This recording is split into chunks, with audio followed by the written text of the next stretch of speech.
Oh, yes, everybody. Welcome back to the Washington Wrestling Rankings podcast. I am Matt. He is Sam Otto. And tonight we have our first college coach on, Sam Otto. How are you doing tonight? Doing good, man. So excited. We got Coach Booth on with us tonight. Reached out to him months ago. Just couldn't find the right time to get him on, but now we got him on, and we're just excited because he feels like he's the guy for college wrestlers coming out of our state to move on out of high school. And so yeah, we're fired up and ready to have Coach Booth on. Yes, and an odd Thursday for us. You never know when we're coming at you in your TV screen, so just get prepared. Some of these things fly off the hook pretty quick. But the last thing I want to say is, one, we really appreciate everybody following us, liking, subscribing. We're over 2,500 on Instagram. We're almost to 1,000 on Facebook. We got a lot of stuff coming up here, and we know that we're the only ones shooting rankings out right now. So just want to let you know that we appreciate the comments when we have missed guys or mislabeled guys. We appreciate the comments. The nice ones we really appreciate. The mean ones, which are out there, we are just doing this for the love of the sport here. Maybe some positive criticism would be nice sometimes, because we're really trying to go for this a little bit early. And so that was a decision made. I kind of forced that, so I think I'll put it on me if we kind of are mislabeling a couple of these people. I'll also put it on the coaches like myself, that put this information into track wrestling. We'll talk to Coach Booth a little bit about that, because if the information isn't input into track properly, sometimes it's really hard to track. And then also the coaches, sometimes don't get every one of their wrestlers in and maybe create their own track profiles and stuff like this. So we're really doing this, a boots to the ground data mining almost. And Sam, I know you're doing a bunch of leg work, and we're all trying to get it done, and we're doing it for you, and we're doing it on our own time. Go ahead. Yeah, no, I mean, just in addition to that too, like we want people, kindly, hopefully, to be able to correct us if we're wrong, because, we have over 1,000 wrestlers in our database. So, we're bound to mess up every now and then, given the grade or we're speculating on a lot of the weights, coming up to the 24-25 season. So that's a lot of speculation. We're really not sure unless somebody is like dead on about where they're going. We usually want to hear it from the horse's mouth about who is going where, if it's a family member or if it's the wrestler themselves. But yeah, like if somebody has information out there that's, accurate, and we can, get some evidence of that, we're going to put that in our database and update things properly. We're just getting started with this. I feel like we are relatively accurate, but, we need everybody to help us to get this stuff right, because there is a lot of wrestlers out there that we're trying to, throw in our database and make sure that they're ranked appropriately. And at the end of the day, they are rankings. Like, not everything is, set in stone. They're fluid. Nothing's rigid. The wrestling, again, will always take care of itself. But don't be shy about, telling us if we're wrong about something, especially something that is very obvious about, like a grade or a spelling on a name or something like that. Like, we don't take offense to that at all. We'll make the update in our database as necessary. So yeah.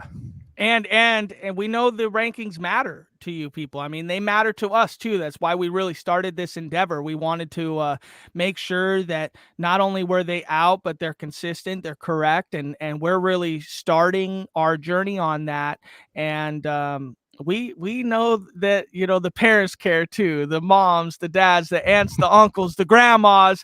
If somebody's grandma's out there wants to message into us, we got a couple of those today, and they were really constructive, and we love that. And thank you for the kudos in all the work that we're doing to make sure that your son or daughter or your friend, is ranked well. Yusef Lily's in the Instagram. What's up, Yusef? What's going on, big dog? But let's bring on Coach Booth. Coach Booth, what's going on, brother? How we doing, guys? Thanks for having me. I'm excited. Hey, we appreciate that. This marks a monumentous occasion. First college coach on our podcast. So we really appreciate you taking the time out of your day. And also second coach on the podcast in the office. I mean, you got keys to the place. This is your area. So tell us, man, you're at NIC right now. I mean, what's your day-to-day task going on heading into the school year? I mean, we're only a couple of weeks away, but I know wrestling's a winter sport. So what do we got going on? What's your schedule looking like right now? Hey, before I get into that, I want to give you guys some positive criticism. You know what I mean? We've been tuning in since you guys started the show. I think you guys do a great job. You've had some awesome guests in, so we love watching those. The rankings too, those are awesome. Us college coaches really appreciate those. You do We're better doing than a some lot of the recruitment legwork for you yeah, here. you do a lot better than some of the states we follow and reach out to. So being able to go and see that, that helps us. And then getting those people, they talk about your rankings, whether they think they're right or they're wrong. Getting people to follow and talk about it is always awesome. So you guys are doing a great job there.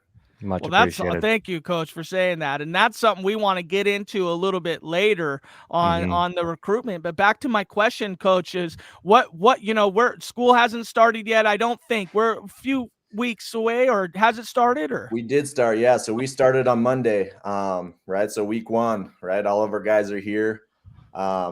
Basically for us, the first week is, having team meetings, right? We're doing physicals, we're doing insurance information. We had our media day. We started lifting this week. We do morning lifts over here, so we got that up and rolling. I think if you talk to some of our guys, they're hobbling around campus right now because of that. But it's been good. So it's been a good start. We have a lot of awesome guys. They're all hungry to get going. So it's good to have them on campus right now. I guess I'd like to even maybe dip into that. We got a comment right here, right? Coach Booth, the GOAT, right? Coach Feist, who we had on earlier in the year, go Cardinals. You know what I mean? Coach Feist. Man. And actually, maybe I'll dip into that since Coach Feist. There was a question Sam had wrote on our show sheet here. Is the show sheet master is what we call Sam. He's a wizard. He's got a lot of things on there. But relationships with high school coaches. Like you said, you kind of look at rankings and stuff like that. But do you have direct relationships with some high school coaches? Obviously we know the dog teams that are in Washington State. There's a lot of them. So do you have direct contact with them, or what's that process look like for you? Yeah, we definitely do. Right. And just the history of NIC, a lot of kids from the state of Washington have come here. A lot of them go back home and they coach in the state of Washington. Right. So that's always a good connection for us. Some of my teammates when I wrestled here are high school head coaches now. Right. So that helps us a ton, whether we're recruiting their kids or they're telling us who to kind of put on our radar. And my assistant coach, right, he's from Tahoma High School. So, we got a good connection there. He wrestled under Feist. So, we love those guys. And yeah, the connection with the high school coaches, that's huge. Obviously we run Tri-State out here, so we get a lot of them to campus too. We meet them in person, talk to their guys. So, those things go a long ways. That's awesome. Yeah. So Coach Feist is one of your relationships. Is there any other big names out here on the west side of the state or the east side of the state or anywhere all over that you guys are really plugged into, like primarily, or you just keep it an open book? It's pretty well open. My college roommate here, one of my best friends, is over there at Castle Rock, or at a smaller school. He's the head coach over there. They're doing pretty good things. So be on the lookout for those guys. Obviously out here out west on the west side, right, we got all the coaches over in Spokane. That's, they support us and we have connections with all of them. Middle of the state, right, too, right, the Yakima Valley, we got some hammers, that come to us from there. So keeping that connection going is also big. And then, Coach, like, I've always wondered this. Is there any cross training that happens between some of the seniors or, kind of these kids? Like, I know the season does overlap a bit there. Is there ever any guys that just show up knocking on the door that are seniors that want to get some mat time in or anything like that? I mean, how often is that? It doesn't happen too often. We're a little limited on what we can do. And then space too. So first and foremost, we're about our guys. We love having guys in if possible. Preseason is usually when that'll happen. When our official season starts October 1st, we kind of hunker down and, we're focused on our guys. If it's a recruiting trip or something like that, that's a little bit different. We like to get those guys out, wrestle with the team, meet the guys, and that sort of thing. But yeah, the first month of September is kind of the only opportunity for that to happen, and we have had a little bit, but not too often. And then I was going to talk about this preseason stuff. I know you guys are lifting right now, but can you talk a little bit about your philosophy for preseason work, or maybe how you manage, burnout, I guess you could say, between now? I know it's way different than a high school athlete. I mean, the people that you're getting at NIC, they're choosing to be there. They're choosing to take the next step already to their next level of wrestling, whatever they want to do. So they have a vested interest of being there. They're paying to be there, right? Or their mom or somebody's paying for them to be there. But what is it like when you got to manage some of this burnout, or at least maybe not going too hard preseason? Or do you have a philosophy on, hey, let's burn them out before we get there? I'd like to hear it from you. Yeah, I mean, right, we don't want to burn them out before we get there. Preseason is always going to be hard, right? These guys are high-level athletes, so we want to see really who wants to be here. So the preseason is, we're really getting that mind and body right, and ready to go for the season, right? The college grind it's 6 months, in comparison where the high school season's a lot shorter. So, when we go through that preseason, it's more about, getting that body strong, getting used to the schedule of 2 workouts a day, right? Getting in the mat room, with the coach, doing one-on-one stuff like that. We definitely don't try to burn them out, right? We don't go 7 days a week. We're usually only going 5 days a week. We do workouts in the afternoon and lifts in the morning. So we kind of spread it out that way to try to keep the guys fresh, give them time to recover, all that. Yeah, let's rewind it back a little bit, Coach. Post Falls graduate, which is a very highly regarded high school in Idaho. Multiple time state placer, and then you wrestled for NIC. In fact, I was looking back on track wrestling. We were wrestling in some of the same tournaments when I was in college, which is wild. Yeah, good thing you never came across Coach Booth there, Sam. You would have twisted you up like a pretzel. Yeah, no. So the Pete Belcastro Open, which was my last year of college wrestling, I saw Derrick Booth right there on the other side of the bracket. We didn't ever cross paths, but yeah. So NIC graduate or NIC wrestler, and then you moved off to Coker, out there in South Carolina, right? And finished your education out there, and then a little more education out there. Got your master's from Gonzaga afterwards. What I want to ask you about, what brought you to coaching? A lot of people, like Coach Weiss said, that he didn't have a clue that he wanted to coach until after a few years after he was done wrestling, and then all of a sudden it just kind of clicked. He became a teacher, and that it was kind of like a no-brainer for him serving his community back there in Maple Valley. What made you decide to be a coach, and what drove that decision? Yeah, it's kind of crazy. Even back when I was in high school coming up, my dad ran our club, right? It was really family oriented. When I was growing up, I have a big family, in this community, and we were all in the sport of wrestling. When I was in high school, me and one of the teammates, we kind of had a plan, a vision of down the road that we were going to, finish up school, and then we were going to come back and we were going to be the coaches at Post Falls High. So I knew alma mater, the old alma mater play a long time ago. The school is different, and I think, it worked out better for me to be where I'm at. But, I've always loved the sport, love competing, love the daily grind. The things that it does for you, the things that it did for me. It took me places I would never go if it wasn't for this sport. So I always knew that I wanted to come give back. I didn't know it would be a college room. I thought about starting a club up here for a little while. I was going to go down that avenue. And, when this job came up, it was something I had to pounce on. Now, Coach, what was the process like in getting you to NIC? I know you wrestled there already, but they had a pretty historic coach that was there. Obviously anybody can read about what's going on with that right now. So what was the process like getting you to NIC to become the coach of this team? Yeah, it was a roller coaster. Had some stops before I got here. I spent 2 years at another junior college in Iowa as an assistant coach, under another former Cardinal. So, right, learning from him was awesome. And then I came back, to the area. And when I came back to the area, I actually didn't, have a job at NIC. I wasn't coaching here, nothing. I just moved back. And that's when I was thinking about starting up a club, kind of going down that avenue. And I was working in town, and I got a call, 3 years ago at the start of preseason. I think the guys were about 4 weeks in, and I get a call from my old coach here, and he's like, "Hey, things are happening at NIC. They don't have a coach right now. Would you be willing to, come volunteer and run practices for the guys?" So hit you with the all volunteer ploy. yeah, so I made it happen. I figured out a work schedule that would get me here by about 2:30, and I ran practice for about 4 or 5 weeks for the guys that were on the team that year. And eventually that evolved into being named interim coach, which I spent that first year kind of under that tag. And then, through that process, and how well we did that year, at the end of the year, I decided to, apply for the permanent job. And, I was just lucky enough to be granted that opportunity and stay on here.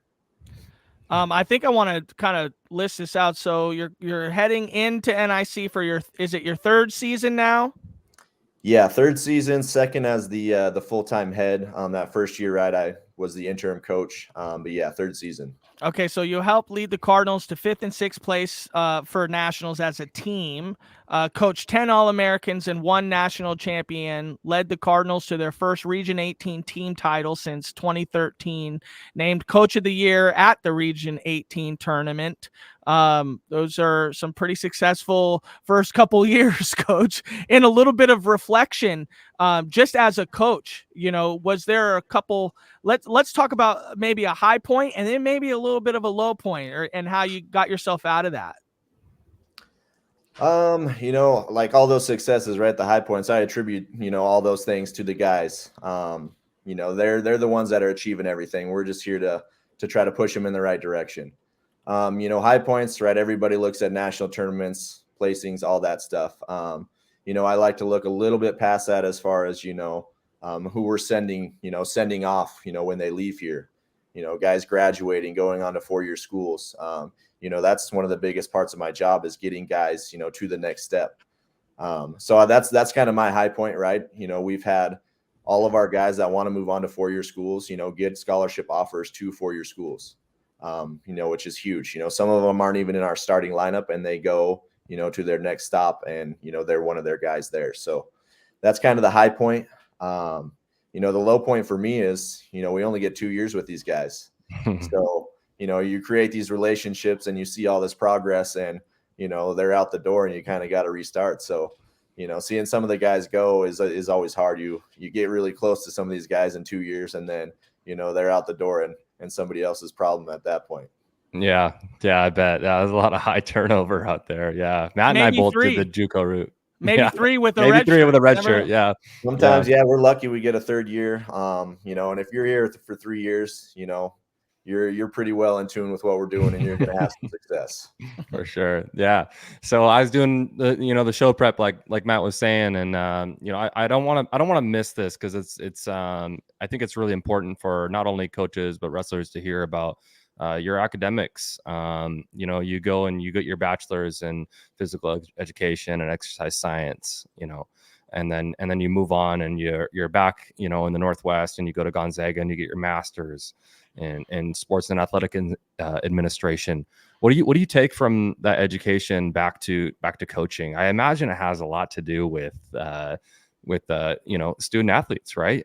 With the people that you're dealing with on a day-to-day basis. So talk about your education and how it's helped you as a coach.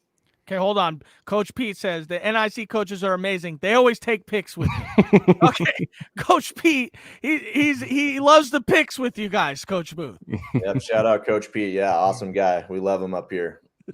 That's awesome. Lots of pictures. You might find Coach Pete in a lot of pictures. Just saying. Yeah, I'm not a big picture guy, but hey, for him, I'll do it. I got something for you coming up here, Coach. But go ahead. So I went and decided to get my master's because, at the time, right, if you want to be a head coach at the college level, most of the time that's required. So it was something that, I wanted to have in the back pocket. And then, obviously just continually learning and growing, right? That's what we preach to our guys, whether it's in academics or the sport, right? If you're not evolving, you're getting left behind. So, for me, it was just kind of that next step of, what more can I do, kind of take it to the next step, and then something I can bring back and help my guys with. Yeah. That's awesome. Coach, like you said, it's tough to find a picture of you. I don't know if we got the right one, but we do have a private investigator on staff, just to let you know. But is this you, Coach? Oh, that's me. Yeah. Let's go. There you are. Now, We're going way back. Yeah, where is this, Coach? So that was South Carolina. Yep, that was Coker College. That was the D2 days. And still looking fit, Coach. You're still looking fit. My guy's still out here grinding with these guys. But I got a question, and this is of no disrespect. And I think a lot of kids feel like going the JUCO route is a step down.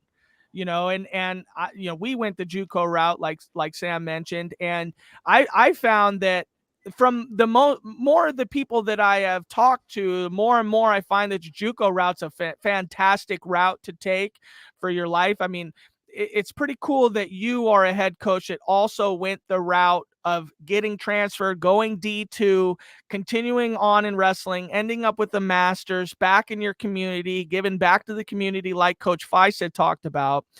Do you think that it's a lot easier to kind of bond with these kids over the journey of taking a route that's not through D1? And then what do you got to say to these people that might look at a junior college route like it's not an advantageous route, which I would highly disagree with, because I think for me personally, and I'm not an expert, but the real world is hard for a lot of people. Coming right out of high school right into the real world, it's tough. It takes some acclimating to get through, and I think the junior college route's the best way to go in my personal opinion. But hold on, we got a comment. Looking jacked, Derrick. Yeah, look at that. But what do you got to say about that, Coach? No, I'm on the same boat as you, right? And we all went this route. And like you said, maybe it's not for every kid. But we are here for a reason. I think, there's obviously benefits to going to a 2-year school compared to a 4-year school, right? When you look at, financial aid and how much it's going to cost, right? But at the same time, in a smaller school, right, like NIC, right, we got like 2,900 students this year, I believe. Right, you're going to have smaller classrooms, right? You're going to have easy access to professors, extra help, tutoring, those one-on-one things academically that, at a big school are a little harder to find. It's a lot easier at a 4-year school, possibly, maybe to get left behind in that category. Whereas here, if you want help, it's easy to find. And then for us as coaches, right, we're always here too. We're an outlet.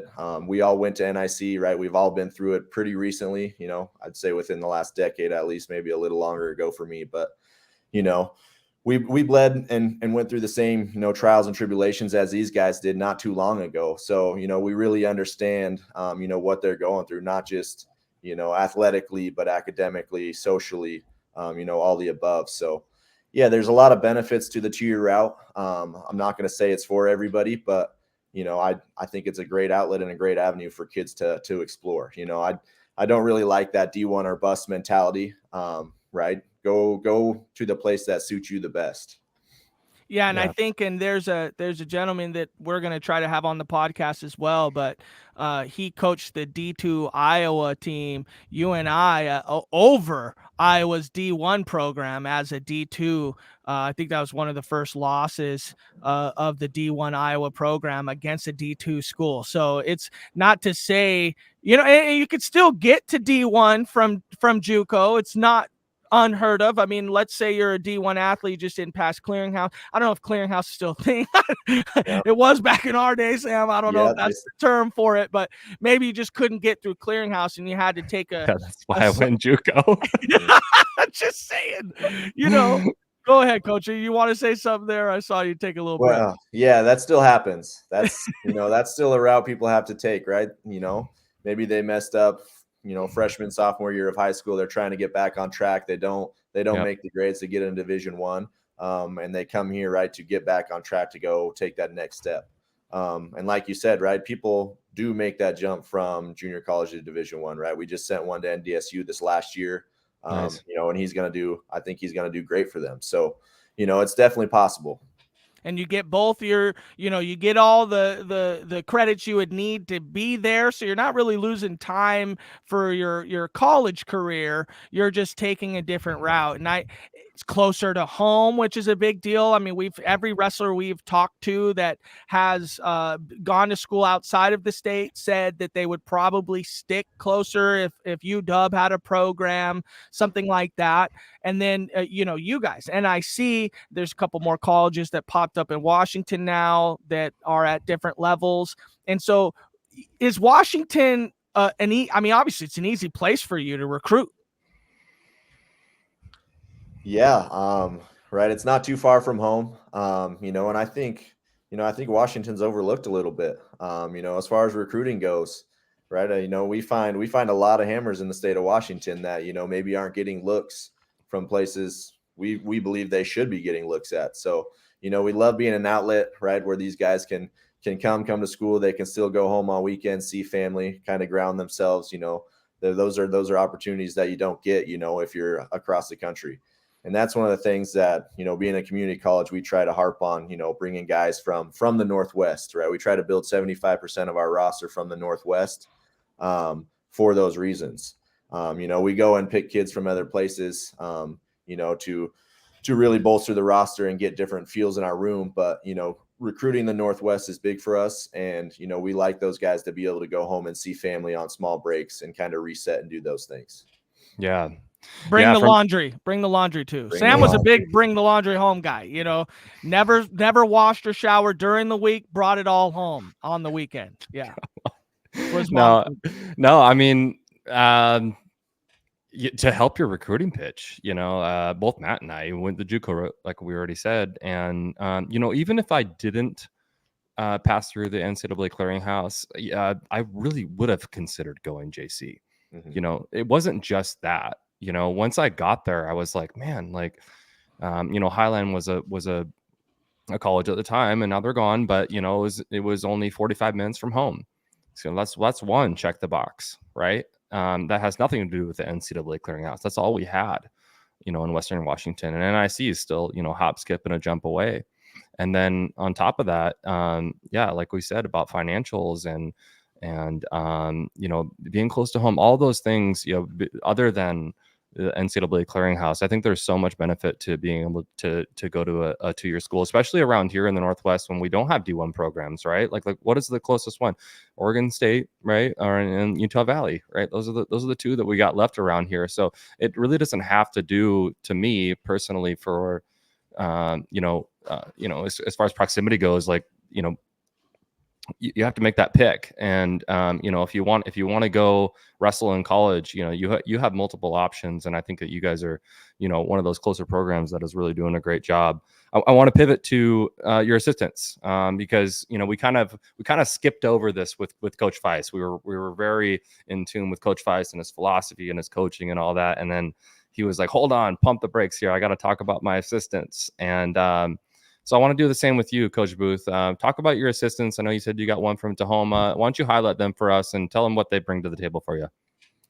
Yeah, so one of my assistants, right, Cooper Thomas, he's a Tahoma grad, wrestled under Coach Feist and Coach Boomer, so great relationship over there. You know, and then he came to NIC right out of high school, wrestled here for 3 years. You know, didn't achieve his ultimate goal while he was here, but you know, he got his degree, got on to the next level, right? That's one of the goals of NIC is, right, to get you to that next step. So he went that route. He transferred out to Grandview out in Iowa, right, the NAIA powerhouse out there. Had some more great coaches out there. So he comes from a tutelage of great coaching from Coach Feist to Coach Whitcomb here back at NIC, and then to Coach Mitchell out at Grandview. Mm-hmm. So he brings all that wisdom from those stops, you know, back to NIC. He's also my upper weight coach, right? He's a heavyweight. So when we bring big boys in, we have a guy that's going to be able to work with those guys hands-on every single day. Nice. You know, and then he also handles a lot of the stuff behind the scenes for me and him, you know, kind of spearhead recruiting, kind of 50-50. And then he's, you know, day to day, he's doing one-on-ones. He's helping with travel. He's doing all those type of things. So, big shout out to him. He makes my life a lot easier. So any head coach, man, go get yourself a really good assistant because your life's going to be a lot easier. 100%. Yeah. So outside of Cooper, I have another assistant, Bryce Parson. So he joins us during the season only. So he works during summer, comes in during season. He spent his first 2 years competing out of Oregon State, 3-timer or 2-timer out of Lewiston, Idaho. Went to Oregon State for 2 years and then decided to come back to NIC for his last hurrah. Had a great time here. He ended up third at 149 pounds, as a sophomore. Battled through a lot to get there. I think he dislocated his elbow like first round of the tournament. Had to battle all the way back. 7-8 matches to take third. Wow. Yeah. So he's a grinder. And he's a guy that brings the energy. We like energy in our room. We make guys smile sometimes when they walk in. If they're looking down, it's like, hey, you got to smile or we're not getting going. So that guy brings the energy, kind of uplifts everybody around him. So, I'm pretty blessed with the 2 that I have on staff here. My dream is to be a great assistant coach. I'm not I never really wanted the head coach job or anything like that. And I really love being the assistant, booking the travel, doing all this stuff, and like you said, it's like having a great assistant coach really means a lot. And I think that I really do. I try my best to do the best job ever because some of this stuff, some people just don't like to do. Now, do you like any of that stuff? Do you like the accolades? Do you like, going into the coaches meetings and representing teams, or are you on the mat guy? Here at Everett High, we have an on the mat guy, and then there's me, does everything else. So what do you like? I like both. I don't. Oh wait, Cooper's here. Coach Cooper's here. I don't ever try to miss a practice. That's for sure. Anytime we can get our hands on guys and on the mat, that's a plus. So basically the way we run it is 2 of us are always wrestling every day. If there's one guy's going to be running practice and keeping eyes out and going around, right, and doing that thing. The other 2 are gonna, they're gonna pick a guy and they're gonna roll with them or roll with a group of guys basically every day. So, as much as I can, as much as the body allows, I try to strap up a little slower than I was before, but. Yeah, and that's when the heavyweight coach is nice. You're like, hey, today you're gonna, today it's on you, coach. Yeah, I can send anybody up against him and we'll be fine. So, let's get kind of continuing that conversation on recruiting. So I know, so let's say this, you're a wrestler, you kind of know you want to go and coach, you end up at NIC, and all of a sudden you're thrusted into having to recruit kids. Do you have any, or did you have any help learning on what recruiting really meant?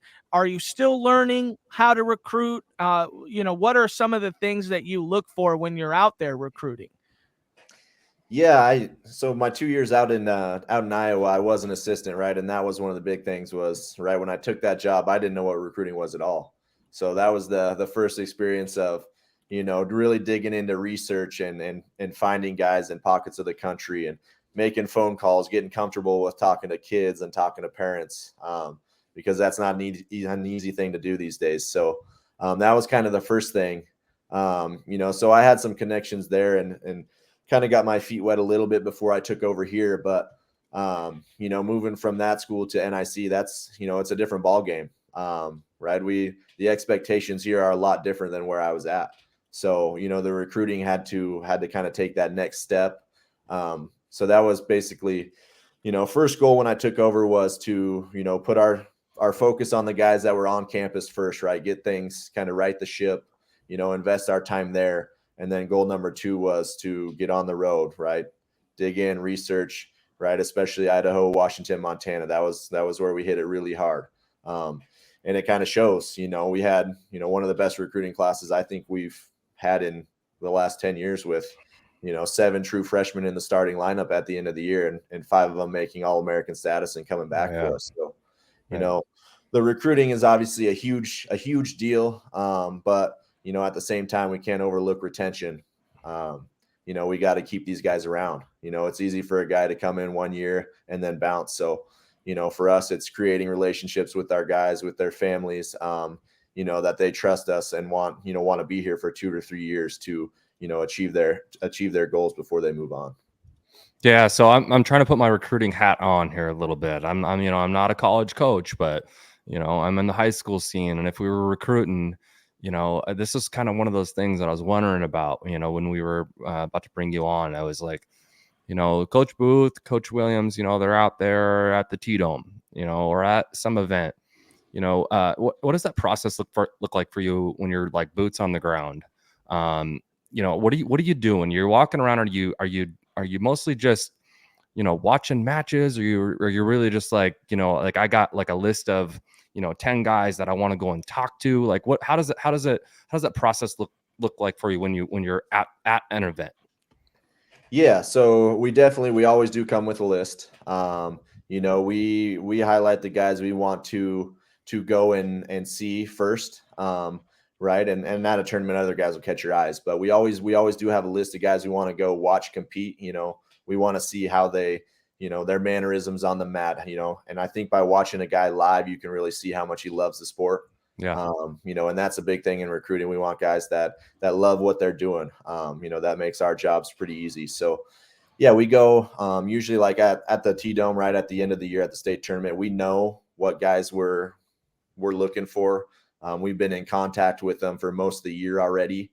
So it's kind of, a lot of them we've already had on visit. So it's kind of solidifying. And we want those guys to know like, hey, we're here. We're behind you. We're watching you. Talk to parents a little bit.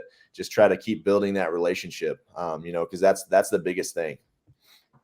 Yeah, Yeah. first time I got recruited was on the plane to nationals, and the Yakima Valley coach was there, and he started talking to me. I had no idea who he was. He started telling me some crazy stories, and I was like, dang, I don't know if I'm supposed to be jacked about this story, or if this, this is a weird story to be talking to. But that's when it kind of starts. Do you think that some of these high school kids are kind of deer in the headlights sometimes when you come up and approach them, because this process has to get started at some point, and all of a sudden you're jacked, as we've seen. You're jacked, you come up on him, it's like, hey, I'm from NIC. Like, what's that pitch like? You shake their hand, or Yeah, and like I said, most of them we've been in contact with. So it is, yeah, we want to go right, make small talk, right? We're there for you. We're friend first and foremost, right? So there's no reason to be intimidated. It is, sometimes it's hard for kids to talk. We try to give them time after a match, right? Cool off a little bit, come and see us, that sort of thing. But yeah, no reason to be intimidated. We're just trying to start the talk, create that relationship with them. yeah. Have you had Go ahead, Sam. have you had a wrestler at a tournament? Because you said you have a list of folks, right? Mhm. Like, and you're already eyeing people. Have you had a wrestler or recruit that you just found like while you're, at the T-Dome, or you're like, your boots on the ground and walking around, and then you're like, wow, like this guy's catching my eye. Like, let me go talk to him. Does that ever come about? Every time we go somewhere. Yep. And a lot of the times it's like, hey, we're gonna watch this kid, and then that kid wrestles somebody, gets beat, or somebody's just, you can see how hard a kid's wrestling on a mat, and you're like, man, that's impressive. I need to go talk to that kid, get him, get in his ear and see if this could be a good fit. So that happens more than you'd think. Especially at the state tournament when everything's on the line, and you see a kid that is fearless and will go out there and let it fly. Those are the kids we like. Nice. That's it's just starting to get the philosophy here, and that's what I really love. And a good question. I think some wrestlers might, maybe overstate sometimes. I mean, win-loss record. I mean, if you were to, kind of list your recruiting importance, I mean, how far down is win-loss record? Usually I don't look really even at a record. Right. Sometimes right after you do go and look at a track profile, you'll see, who they've won, who they've lost to, and maybe go back and watch that match and see how it happened. But just to take a loss and say, nope, this kid lost to this kid. There's a lot more that goes on in a wrestling match than, just winning or losing that match. So we don't really look at that too much. Yeah, it's deeper than that for us for sure. Yeah, I think it's important for some kids to know, because some people are record chasing. They really are. I mean, we coach these kids, so we know who we're around, and it's important to kind of understand that it's really not about wins and losses. Attitude, I think, is a big one too. If you go out, actually, coach, maybe you can speak to this. What is attitude, have to do when you're looking at a guy and you're wanting to recruit him, and then you kind of look at them, they're slamming their headgear on the mat. Maybe they didn't win by tech, and they're just all upset. I mean, what does that speak to you as a coach that's coming to maybe recruit them to be a part of your family? Yeah, I mean, and it depends, right? You got to be there. You got to be there watching the situation, see how things unfold. But we want great wrestlers, but we want great humans at the same time, right? Respect everyone, fear no man, right? That's kind of what we go by, and we want tough kids, right? Things get chippy in a wrestling match, but at the end of the day, you got to respect the guy from you. He put in work just like you did. So, right, you shake that hand, take care of your stuff. If you need to vent, right, go somewhere where people aren't going to see you, go find a dark room, let it out, get over it quickly, and back at it. Coach Pete's in the chat here. Now he's asking questions. Coach Pete's on fire today. Does it help recruiting that you are in Coeur d'Alene? It definitely does. I mean, Coeur d'Alene's beautiful. I'm sure you guys have been to town, spent some time here. I was just there 2 weeks ago. Yeah, location's hard to beat, especially our campus, right on the corner of Lake Coeur d'Alene and the Spokane River, right? We got a beach about 150 yards from our wrestling room. The town's awesome, right? It's really clean. It's growing a lot, but yeah, it's beautiful. It's hard to beat. Well, that's interesting because I've never been there myself. And so now, we're trying to recruit here. We're trying to recruit some kids, and I see he's on like 100 yards from the beach. You know what I mean? So that might really, entice somebody here. But we had a comment from Justice Zuniga in the chat a little bit earlier. Obviously, his older brother, All-American last year at 149 pounds. Now, I'm sure you watched Justice on the podcast earlier that we had him on. His brother's here. He's talking about going D1. Can you put the pitch on Justice right now? No, I'm just joking. I won't put you on the spot. But, obviously you've been, you've talked to Justice, right? I mean, or at least his brother has. I mean, I would assume his brother's doing well under you, loves it. What can we do to get Justice at NIC here? Hey, Justice has been out here, right? So he knows what we have to offer, right? We've seen Justice around a little bit, and that kid is an absolute hammer, right? And he has a mindset like most kids at that age just don't have. So we want what's best for him, and if NIC is that, then that's, man, we're lucky to have him. But I know he's looking at the Division I level, and if that's what he wants, I know he's going to go make it happen. Hey, Coach, I'm just wondering if we could help you recruit Justice. Do you got like can we golf an 18 out there? You get a nice couple tickets on the 18s. I'm good on the links. We could see what we can make happen. I'm pretty good with the sticks too. I do, right? That's where the business happens. So here, my summertime, playing some golf here and there. Let me recruit you to this island green. Beautiful. Yeah, we got a new foursome here, Coach Booth. Our engineer's in the background, but he's us four. We could come up there. We could do a nice on-location podcast. Just keep it in your mind. I'm recruiting you to the idea. Do it. We'll invite you, bring you up to our event, our booster outing next year. Right, we do an athletics tournament every year, so a scramble team of 4 will make it happen. Hey, we'd love that. That would be fun. Go ahead, Sam.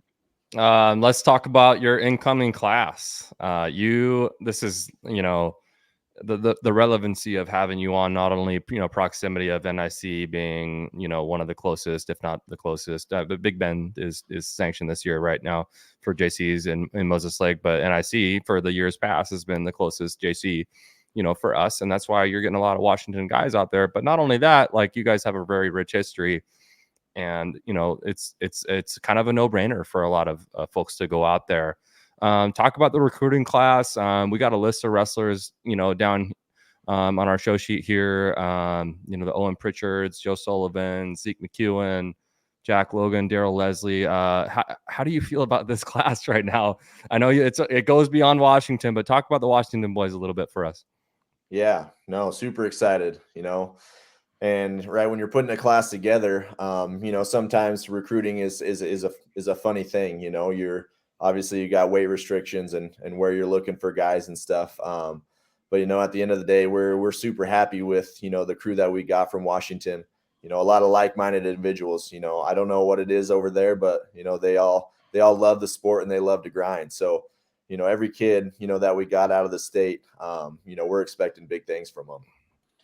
Yeah, and coach, the recruitings, that's one part. Now let's kind of take it back to your philosophy, and it's kind of the same thing. You went from college wrestler to college coach, and that's a big jump. We had to learn how to recruit, or at least get our feet wet in it, find out how we can make our own way in that. But what about your coaching philosophy? I mean, was that something, I know you had talked about, you kind of wanted to coach for a while, you always wanted to come back to your high school. That's great. I mean, what about as you were learning and understanding that was becoming more of a reality, what did you do to start to like take on the philosophy of you as the head coach at NIC? Mm-hmm. Yeah. So, I look at it, I take a holistic approach, to coaching, right? Coaching isn't just in a wrestling room, teaching technique, getting guys to buy in up there, right? It's everything, everything under the sun, what they're doing socially, what they're doing academically, right? Growing as humans. So, I look to take a holistic approach, try to create a culture and experiences that these kids can grow through. They're going to go through a lot those first 2 years of college. So, for us, it's just being there, like I said, creating that relationship so they can trust us, and want to be here for us, those type of things. And then I think Sam, okay, Sam was just, oh God, I had a thing, Sam. I was like, no, Sam. So what do you enjoy most about coaching? What do I enjoy most? Man, Yeah. just being with the guys, right? The day in, the day out. Obviously, I think the wrestling room, going through practice, is the most enjoyable part. Getting stuck in the office doing the back end stuff isn't always that exciting, and nobody really sees what goes on in there. But yeah, being in the mat room, right? Traveling, competing, watching these kids achieve their goals it's crazy. And I think Sam's sorry, I'm gonna take over here. So your philosophy is a holistic one, and I can really appreciate that. So do you have like a list of steps? I know Coach Feist, he had 5 basic rules or mantras to follow. Do you do a very similar thing at all? How does your philosophy get taught to the kids? Yeah, and it is, and we kind of coined this the slogan, the cardinal standard, and we preach it, all the time, and it's kind of the five things to live by, right? We go with effort, attitude, reliability, consistency, and toughness. If you have all 5 of those things and you're doing them in your daily life, whether it's outside the room, inside the room, you're gonna be very successful. Showing up, right? Everything you do, have a great attitude, put in your best effort. Showing up every day, being reliable. Half the battle for some of these kids is just getting them to show up. So, those are the 5 pillars that we talk about and we preach to our guys. With that last one being toughness. In wrestling, in this sport, at the end of the day, sometimes you just flat out have to be tougher than the other guy. You know what I mean? So those are the 5 things that we kind of build, that approach and that philosophy off of. Can you repeat those for us one more time? I like that, because this was a Coach Feist thing too. He had his own 5 pillars, which is interesting. I want to compare and contrast a little bit here. Yep. So attitude, effort, reliability, consistency, and toughness. So attitude, effort, reliability, consistency. Sorry, I'm writing this down. and toughness. I think I can. Here we go. Like there. That's awesome. That's okay. And just in case, I don't know if I misspelled that right on the fly like that. Okay, I did not go to NIC. Okay, obviously. Spell check pass. Okay, good. Coach Booth, do you guys have a girls team out there at NIC? Unfortunately not. Hopefully in the near future. There's been rumblings, but nothing on the docket right now. So, we would love to have one. I think, right, with how big wrestling is in Washington and the girls we could, recruit to come here, I know we could be successful right away, and we would, we'd love to continue growing the sport. So, and with that being said, right, be on the lookout in the future, you know, with our tri-state tournament, we might be looking to, you know, add a women's division. You know, we're exploring opportunities of expanding and, you know, growing that a little bit. So that might be something we do to help grow that, you know, over on this side. I gotta ask you about the tri-state tournament really quick. We're on it right now, and I can't let this go. So when I was wrestling there, and I think Coach Weiss touched on this a little bit. Like, it is a madhouse, and I thought it was super fun. Like, you know what I mean? Like, there was a match. It was like Joey Fio, who went to the University of Oklahoma, and Derrick Garcia, who's a Ohio State wrestler, still, you know, Cedar Woolley guy out here and still coaching out here too. There was, I mean, like 3 people deep on the edge circle, right, watching this match, and it was like on mat 5, you know, like it was in the middle of your guys' gym, and it was just chaos. Like, you know, like most tournaments, you know, everything's roped off, especially like the big tournaments. They're like, no, you can't go in here. It was just like a free for all, and I haven't been there in years, decade plus. Is it still the same? Because Coach Pice was saying, hey, it's a little crazy out there. How are you guys managing the people? And especially now, too, I got to ask you about this as well. It's a follow-up question. You can answer this as well. Now we got those out of bounds rules, right? With the you know, the college rules coming into high school now with you know, 3 points of contact no longer being a thing. So how are you guys going to manage that tournament this year, and with the fans and the chaos that what has been with that tournament? Yeah, I mean, I will say it is crazy, but that's, you know, that's the aura of tri-state, right? That's kind of what makes it what it is. Right. You know, I've never been to another tournament like it, right? You'll get a semis finals match, right, with all these people standing around you. You know, and that's, if you could wrestle in that environment, right, that's going to help you down the road for sure. So, you know, that's one of those things that's always been around. With the new rules, that's something, you know, we're working through, and that's part of the reason, as you know, we might be moving in the future. You know, this year we got some things to work through to try to figure that out, but you know, we're exploring, right, a bigger venue, you know, off campus, kind of to relieve that issue. Well, that, you know, I guess maybe some would even push back from that. But we have a comment here from Mia Seneca, who was top 5 at Fargo, would love to stay home and wrestle, and that's great. And then Utah checking in. Let's go right here, Coach Booth. We got some people from Utah checking in here, so that's great. Welcome. But Coach, what I want to go back to the women's wrestling thing. Do you have an idea on what the real block is? Because I think generally speaking, the block comes to be that there's no program, you know, and so starting a program in my opinion, what seems to be the difficult part. You guys already have a rich history as a program, so adding one seems to be a little bit easier when you guys are so secured. You know, obviously you've been able to withstand the time where others have fallen through. So do you know what some of these roadblocks are? You know, that's a pretty good question. That's one I ask a lot. You know, and I often, you know, I get an answer possibly that's, you know, and it's not really a good one. So, you know, that's a question I don't really have an answer to.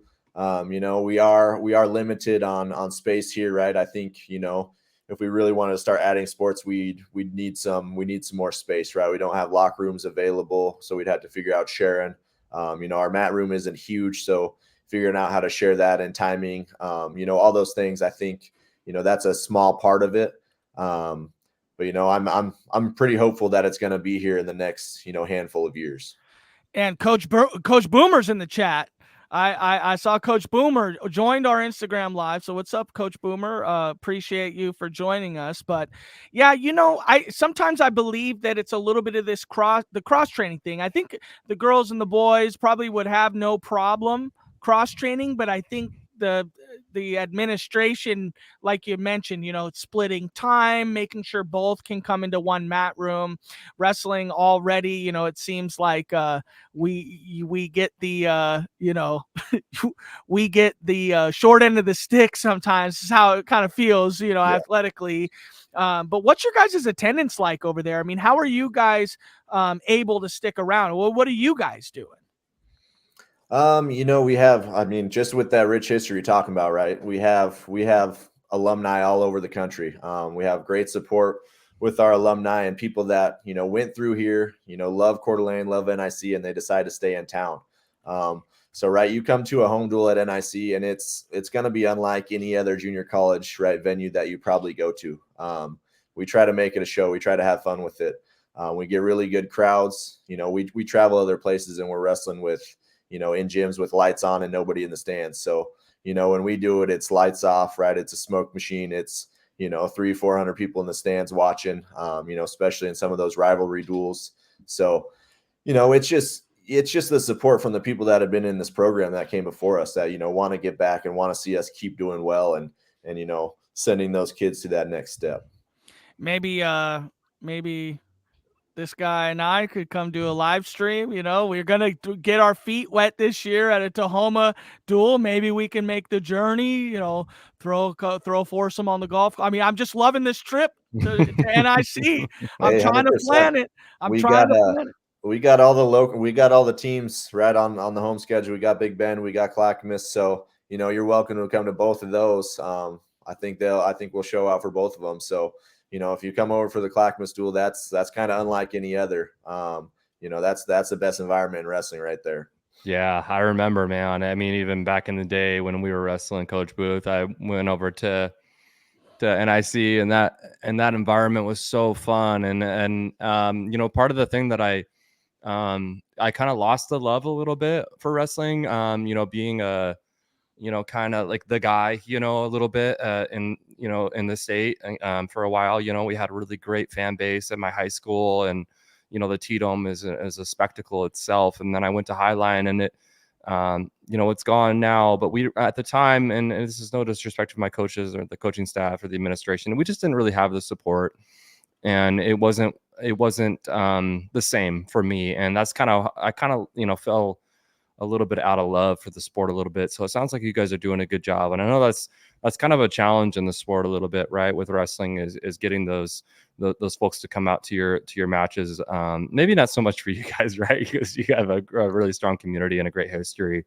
But yeah, that's one of those things that I think, you know, people appreciate, not just the fans, but the wrestlers themselves. Right. And so, yeah, you know, hats off to you guys and doing a great job with that. Let's talk about the upcoming season a little bit. You guys have a lot of returning wrestlers from Washington as well.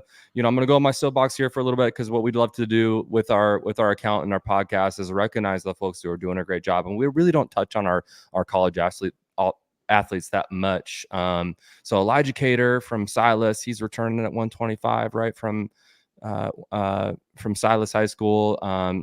Maya Zuniga, 149 All-American last season. Porter Craig, All-American at 157. I think he got third last year, right?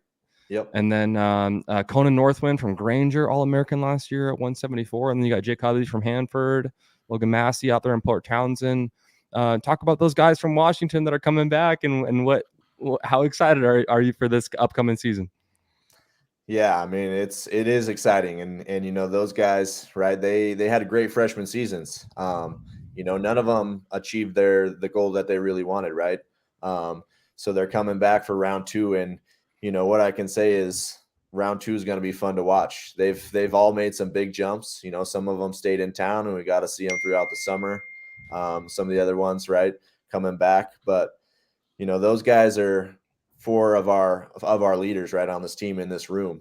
You know, they've been with us. They trust what we're saying. They follow what we preach. And they're good people, and they're great wrestlers. So yeah, I'm excited for all 4 of those. You know, I could say I think every single one of them can win a national title this year, and you know, be very confident in that statement. Let's touch on leadership a little bit then too. Do you find leadership to be a valuable quality in your wrestling room as a college coach? I know in high school it's very important, right? Because there's a lot of, you know, very young student athletes, you know, 14, 15 years old, that kind of need the 17 and 18-year-olds to kind of lift them up a little bit. People who have been through some stuff. And Coach Weiss was talking a little bit about this. Actually, talked a lot about it. It was one of his pillars. How do you approach leadership? And do you name captains, or do you have people on the team that you appoint leaders, or what does leadership mean to you as a coach? Yeah, we don't appoint captains, you know, but we do, right? We sit down and have meetings with guys, right? Every year we're sitting down and having, having meetings with guys at the beginning of the year, and we talk about goals, and we talk about those things. That's a huge thing for us, is making that next step is becoming a leader on this team. So the second year guys, the third year guys, are the guys that transfer in and have gone through it. Whether it's they achieved what they wanted or they had some hiccups along the way. Learning from those and sharing those stories and the things with the younger guys. And then setting an example, right? They've learned, they know what it takes now at this point to get it done. So, leadership's huge. Every kid's different too, right? Some of your best leaders might not ever say a word. Some of them are very outspoken. And we got a good mix on this team. We have the outgoing ones that they're gonna tell you when you're doing something wrong, and then we have the guys that are doing everything right and they're quiet. But guys look to them and they're like, they're having success. I want to follow that. So, leadership looks very different, kid by kid, but it's something that's huge in any program. Coach Pete's got another question here. How was it when Jordan came to practice at NIC? Were you excited? Yeah, I mean, you get Jordan Burroughs in a junior college room. That's a pretty big deal. So it was awesome, right? It was kind of a closed practice. We got to watch Jordan Burroughs and Bruce Burnett, work technique, Brandon Slay, and one of our guys got to be his dummy. So that was a pretty awesome opportunity. We were just kind of flies on the wall, kind of taking in, how they operate, technically, their lingo, those sorts of things. And sitting down and talking with him afterwards on the mat, how humble he is. It's just unbelievable. Was that recent? When did he come out there? So this was preseason last year. Okay, cool. Nice. Yep. Well, Coach, what about traveling this year for your team? And by the way, our Instagram feed had to cut. It only lets us do an hour, so everybody's now on YouTube, so we don't have to watch out for the Insta comments. But what's our travel like this season for you guys, and how do you manage that? Is it a lot of van rides, plane rides? I mean, where's your furthest tournament or competitions at this year? Yeah, we got a couple plane trips, couple van trips, couple bus trips, like it is out here. There's nothing super close. Big Bend adding was big for us because now we only got to go an hour and a half, 2 hours to get a duel. But yeah, we're flying out to Iowa kind of early season, for a big duel out there with a team that finished 6th in the country last year at Indian Hills, and then wrestle in the Grandview Open, one of the best in-season tournaments for us. We get, eyes on our guys from a lot of 4-year schools, which is why we go out there. Nice. And then we have some close to home too. We host the Spokane Open. So that's pretty awesome. We host that over at the Podium in Spokane. Then we fly out to Oklahoma for national duels. That's always a fun one, kind of changes it up from the personal competition to the team atmosphere. And then, this year we host our region tournament, which, helps us cut back on some travel. So guys get to sleep in their own bed, rest, let the region tournament here in Christensen Gym, in the mid-February. So yeah, that'll be cool. And balancing that schedule, these first 2 years, we're basically like, hey, let's take anybody and everybody, right? Let's take on whoever wants to duel. We'll fly here, we'll go there. And we kind of learned our lesson a little bit as far as, maybe overdoing it. So, we cut a date back, we took a trip off the schedule this year. We're basically looking out for kids, their health, their academics, all the above. And Coach, we took an hour of your time and we appreciate it. I feel like we could go another hour. I mean, I looked up and I missed the Instagram call to tell everybody to move over. I got it in the chat, so that's great. So I have one last question before we get into some of the fun ones. We'd love to have you back during the season or something like that, just to get you, we're in preseason right now, so we'd love to get you mid-season or even right at the end of the year just to kind of talk about your kids. But right now, my question is, you're a pretty young guy, in general. There's a lot of coaches out there. Do you find that your youth is something that really allows the kids to really bond with you? Do you try to take that time to be friends with them as well, so that strengthens that bond? Or how much do you catch yourself a little too deep into that, because you're not too far away in age? Can we talk about that a little bit? Yeah. Right. Being a young coach, right. It is, some of the things they're going through, but there's kind of that fine line, right, between, being a coach and being a friend. You're obviously looking out for them, you're building relationships, but you're not going to be buddy with the guys, right? You want them to respect you, right? So you have that relationship built. So yeah, just knowing what the line is, myself and then them knowing that line too is kind of, ground rules that we kind of lay down, the first 2 weeks of the season. Coach Pete said, Sam and Coach Derrick, check your phone. I don't know. There's some secret society stuff going on with Coach Pete that Coach Pete doesn't have my number, so he can't secret society me live on the I podcast. can't see it on the fly, but there it goes. There we go. Hey, he's got all the good NIC drip. Look at that guy. Coach Pete with the NIC drip. That's awesome. Well, Coach, we appreciate you coming on. We got a couple fun questions for you. Work. Are you also do you also hate the quality of the shoes and stuff today? We've had a couple people on, they only get a shoes for one season, and it absolutely irritates the heck out of me. Do you feel the same way because you guys got to keep getting all this new gear because it gets torn in half almost instantly? Talk to me about it, Coach. A little bit, right? You can't go cheap on the shoes. But at the same time, right, we like new gear, so that's not too big of an issue. No, yeah, some of them aren't made the best these days, right? Back in the old days, we had the Anitska Tigers that, full leather, and they'd last you for 10 years, so you never even get a new pair. It's not the case, right? And in a college room, how hard you wrestle, right, day in and day out, those things, if you get a season out of one pair of shoes, you're pretty dang lucky. Yeah, Trevor, our backstage guy, was just saying Rulons. He said his Rulons. Yeah, I had a Rulons. Trevor had the Rulons, and he said they're still going strong. Yeah. One of our assistant coaches had the Rulons all year this year from 2012 or something like that. Yeah, and those are tough. You can't do it anymore, Coach. But what about the shoes that you're rocking, Coach? You got the old plain Janers, or what do you got? You a flashy guy?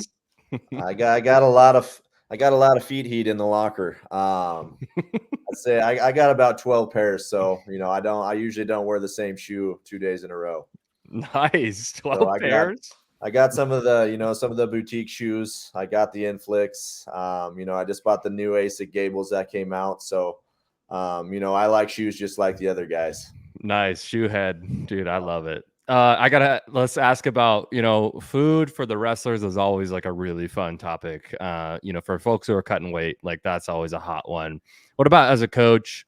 What is the squad like to go eat while they're traveling? Is there, or maybe even like a memory of a place that you guys ate while you were on the road that everybody loved, a restaurant or something where you guys are done with the tournament, done with the duel or something like that, where you guys had a good time? Yeah, well, I'll say food overall, right? It's sushi, and our guys will eat gas station sushi, grocery store sushi. It doesn't matter. No. It could be from the middle of Iowa. No, don't do that. So yeah, we've had some sticky situations, but for some reason, sushi seems to be the food of choice on trips. The all imported sushi from to the Midwest. Yeah, I got food poisoning. That's just after cutting weight. I guess you're probably okay. Yeah, but I think as far as like a restaurant and a story goes, we do every year we do an all-American dinner. At the end of the year where we take our guys out to the nicest steakhouse here in Coeur d'Alene, Wolf Lodge, just a little bit out of town, but the food over there is amazing. You get a plate of steak. It's 2 separate steaks, like, something like 40 ounces of meat and a potato. And, that's probably the one to look forward to every year. Nice. And then, so how do you like to run your college room? Is it heavy music in there during practice? No music? What's it look like in a Coach Booth room? Yeah, music's always going. Right, if we're slowing stuff down and I'm talking, right, I'm usually controlling it and turning it off. But warm-ups for sure, it's getting loose, feeling good, right, that attitude and stuff, right, we want it high, we want people to be there, so I think music kind of helps with that. The style of music, it's always going to change. My playlist is different from the guys' playlist, that's for but sure. No country, right? Or whoa, Every once in a while. Oh, Yeah, the Post Falls guy, you know, Yeah, we gotta every be once in a playing some while. country. yeah. Hey, Coach Pete, how do you rate Roger Burgers? Ooh, 8.5. Ooh, that's a big They're rating. one-stop shop. They're burgers only, burgers and pies. So that's all they do. They got to be good. I actually had a quick question. What about your practice times? Are you get in hour and a half, get out? Are you a 3-hour practice guy with what's it like over there? We're an hour and a half, yeah. So on a long day, hour 45. On a short day, hour 15. And during season, a lot of times we'll go like Monday will be more of a drill practice to get the weekend off, and it'll be a lot shorter, a little bit more intense. And then as we go, the practice will get a little bit longer. But yeah, usually it's no more than an hour and a half. With that being said, we are lifting in the morning 3 days a week too. So you got to find the balance and not overdo it. What about film sessions? Do you guys do anything like that? Breakdown after a duel, or before a duel, or how do you do a film, or do you utilize that or no? Yep. Right. So like before matches, our staff does it, right? We'll sit down and obviously break down guys we know we're going to compete against. And every kid's different. So we'll go around and like, hey, do you want to know what to watch out for? Where this guy's good. And they'll, yes or no, or you just know the kid and you're like, hey, I'm not going to tell him, but in the match, I'm going to know where positionally we're going to go. So we do that. And then right after matches, we pull guys in, we sit in the office, we look for things, things we can do better. And then that's when we try to go get those one-on-one sessions to work on them. Nice. Coach, what about the funk?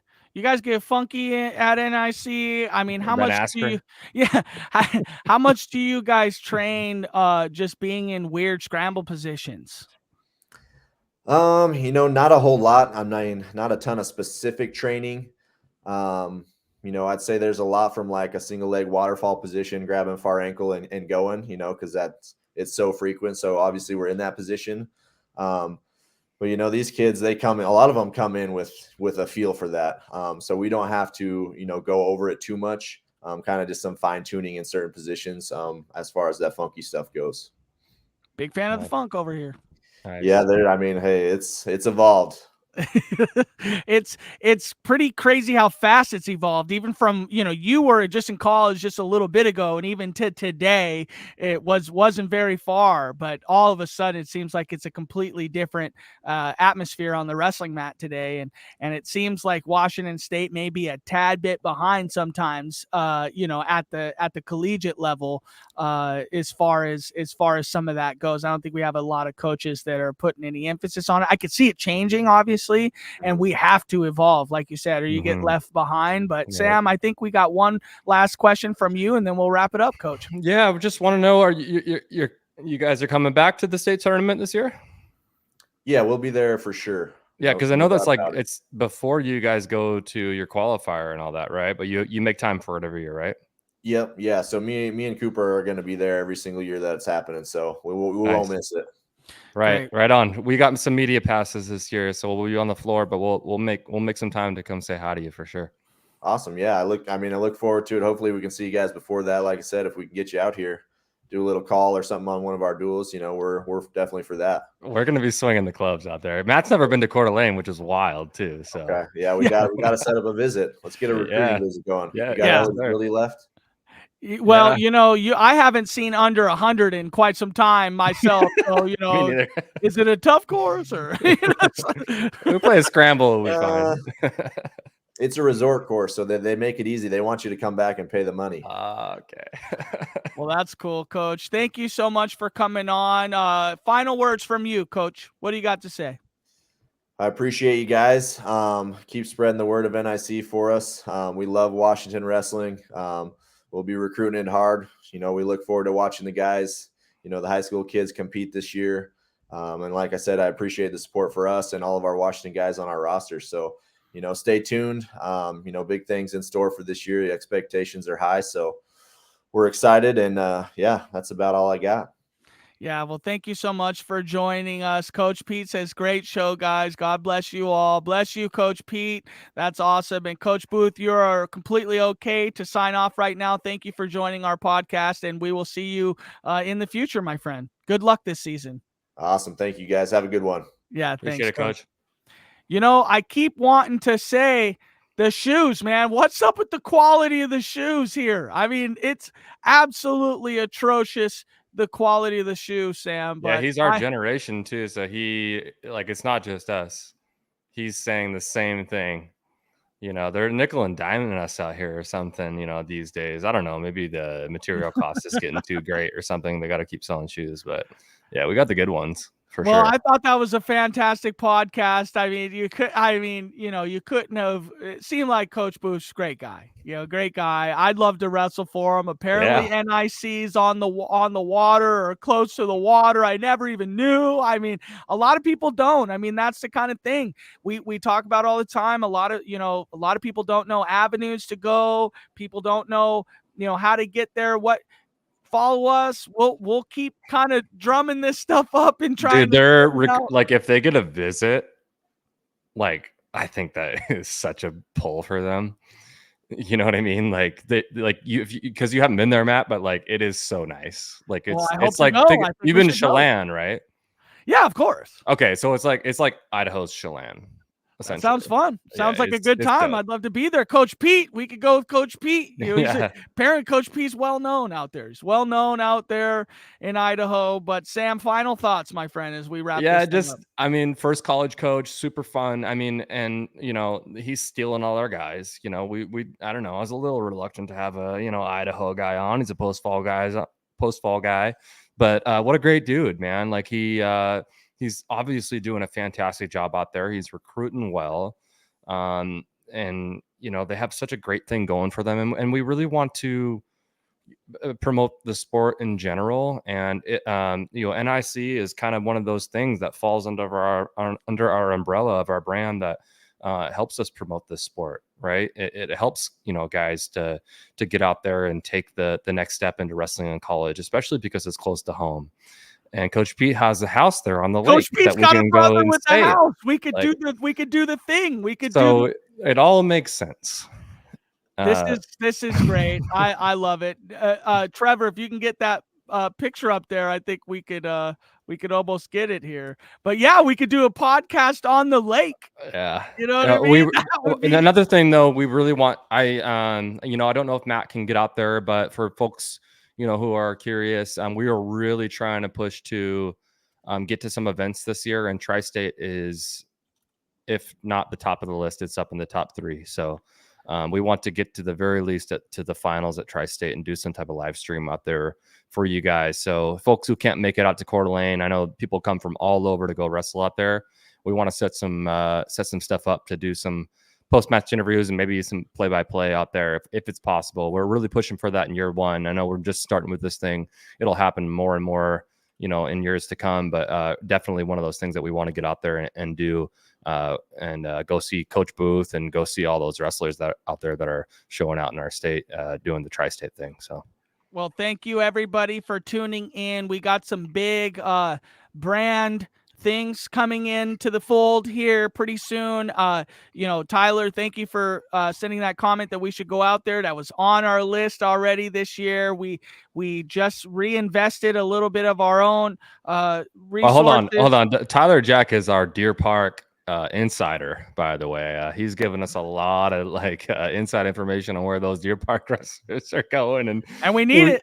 We need it. Like that. Like I was saying at the beginning of the podcast, if you guys have stuff that that is privy to rankings or privy to high school wrestling that you can back up with a little bit of evidence, I don't know, that always helps. But Tyler Jack's one of those guys that has been he's been a really good supporter of us. So we just appreciate that kind of stuff, and it's all good stuff. So yeah, thank you very much, my friend. So for Sam Otto, for me, I'm Matt. We are the Washington Wrestling Rankings podcast, and we will see you guys next time.